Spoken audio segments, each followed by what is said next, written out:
നമസ്കാരം. Donald Trump നൽകിയ Hormuz കടലിടുക്ക് തുറക്കാനുള്ള അന്ത്യശാസനത്തിന്റെ അവസാന നിമിഷങ്ങൾ എടുക്കുമ്പോൾ ഇറാന്റെ മണ്ണിൽ ഉയരുന്നത് സാധാരണ യുദ്ധത്തിനുള്ള മുറവിളിയല്ല. അതൊരു ജനതയുടെ ജീവൻ മരണ പോരാട്ടത്തിന്റെ നിലവിളിയാണ്. ലോകത്തെ എണ്ണ വിതരണത്തിന്റെ ഹൃദയമായി കണക്കാക്കപ്പെടുന്ന ഹോർമൂസിനെ ചുറ്റിപ്പറ്റിയുള്ള സംഘർഷം ഇപ്പോൾ സൈന്യങ്ങളുടെ അതിർത്തികൾ കടന്ന് മനുഷ്യ ശരീരങ്ങളിലേക്കാണ് നീളുന്നത്. American president Donald Trump Hormuz തുറക്കുന്നതിനായി ഇറാന് നൽകിയ സമയപരിധി അവസാനിക്കാൻ മണിക്കൂറുകൾ ബാക്കി നിൽക്കെ രാജ്യത്തെ പ്രധാന ഊർജ്ജ നിലയങ്ങൾക്ക് ചുറ്റും പ്രതീകാത്മകമായി മനുഷ്യ കവചം തീർക്കാൻ യുവജനങ്ങളോട് ആഹ്വാനം ചെയ്തു കഴിഞ്ഞു ഇറാൻ. ആഗോള ഷിപ്പിംഗ് പാതയായ ഹോർമൂസ് കടലിടുക്ക് ചൊവ്വാഴ്ച രാത്രി 8 മണിക്ക്, അതായത് ഇന്ത്യൻ സമയം ബുധനാഴ്ച രാവിലെ 5:30 മുൻപ് തുറന്നില്ല എങ്കിൽ ഇറാനെ തകർക്കുമെന്ന ട്രംപിന്റെ ഭീഷണി നിലനിൽക്കെയാണ് പുതിയ നീക്കം.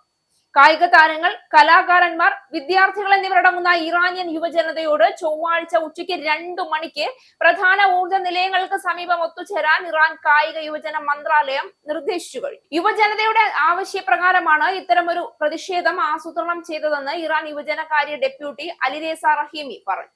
സർവകലാശാല വിദ്യാർത്ഥികളും കലാകാരന്മാരും വിവിധ യുവജന സംഘടനകളും മുന്നോട്ട് വെച്ച ഈ ആശയത്തെ തിളക്കമാർന്ന ഭാവിക്ക് വേണ്ടിയുള്ള ഇറാനിയൻ യുവജനതയുടെ മനുഷ്യ കവചം എന്നാണ് വിശേഷിപ്പിക്കുന്നത്. രാജ്യത്തിന്റെ ഐക്യവും നിശ്ചയദാർഢ്യവും പ്രതിഫലിപ്പിക്കാനും അടിസ്ഥാന സൗകര്യങ്ങൾ സംരക്ഷിക്കുന്നതിനും യുവജനങ്ങളുടെ പ്രതിബദ്ധതയുടെ അടയാളമായി ഈ മനുഷ്യ കവചം മാറുമെന്നും അദ്ദേഹം പ്രത്യാശ പ്രകടിപ്പിച്ചു.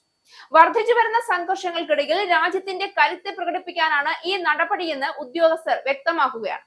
എന്നാൽ അതേസമയം പറഞ്ഞ സമയത്തിന് മുൻപ് സമാധാന കരാറിലെത്തിയില്ല എങ്കിൽ രാജ്യം മുഴുവൻ ബോംബിട്ട് തകർക്കുമെന്നാണ് ട്രംപ് അന്ത്യശാസനം നൽകിയിരുന്നത്.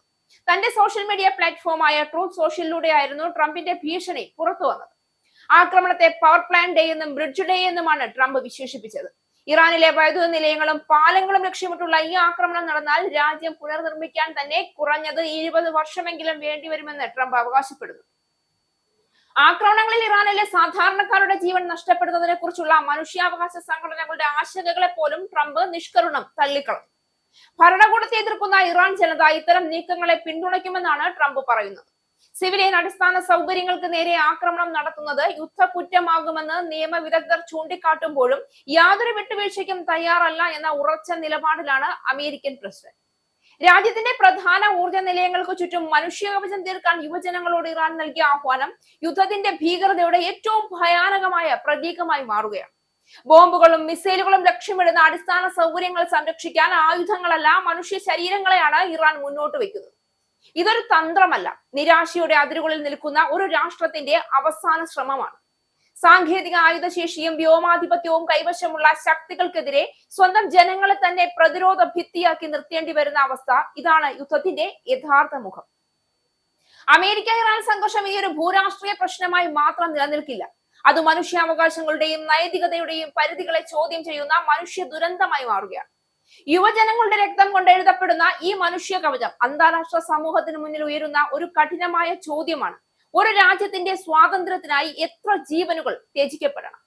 വെടിവയ്പ്പുകൾക്കിടയിൽ വളരുന്ന ഭയം, ആകാശത്ത് ചുറ്റുന്ന യുദ്ധവിമാനങ്ങളുടെ ശബ്ദം, ഏത് നിമിഷവും തകർന്നു വീഴാൻ സാധ്യതയുള്ള ഊർജ്ജ നിലയങ്ങൾ, ഇവയെല്ലാം ചേർന്നാണ് ഒരു ദേശത്തിന്റെ ഭാവി ഇപ്പോൾ നിശ്ചയിക്കപ്പെടുന്നത്. ഓരോ മണിക്കൂറും കടന്നു പോകുമ്പോൾ ഒരു വലിയ ദുരന്തത്തിന്റെ നിഴൽ കൂടി നീളുന്നു. യുദ്ധത്തിന്റെ ഭൂപടത്തിൽ ചുവന്ന വരകളായി അടയാളപ്പെടുത്തുന്ന സ്ഥലങ്ങൾക്ക് പിന്നിൽ ജീവിക്കാൻ മാത്രം ആഗ്രഹിക്കുന്ന മനുഷ്യരുടെ മുഖങ്ങളാണെന്ന സത്യമാണ് ഈ സാഹചര്യത്തിന് ഏറ്റവും വേദനാജനകം. ലോകം ശ്വാസം പിടിച്ച് കാത്തിരിക്കുമ്പോൾ യുദ്ധത്തിന്റെ വില വീണ്ടും ഒരിക്കൽ കൂടി മനുഷ്യജീവിതം തന്നെയാണെന്ന് ഈ സംഭവം രക്തത്തിൽ എഴുതിക്കൊണ്ടിരിക്കുന്നു.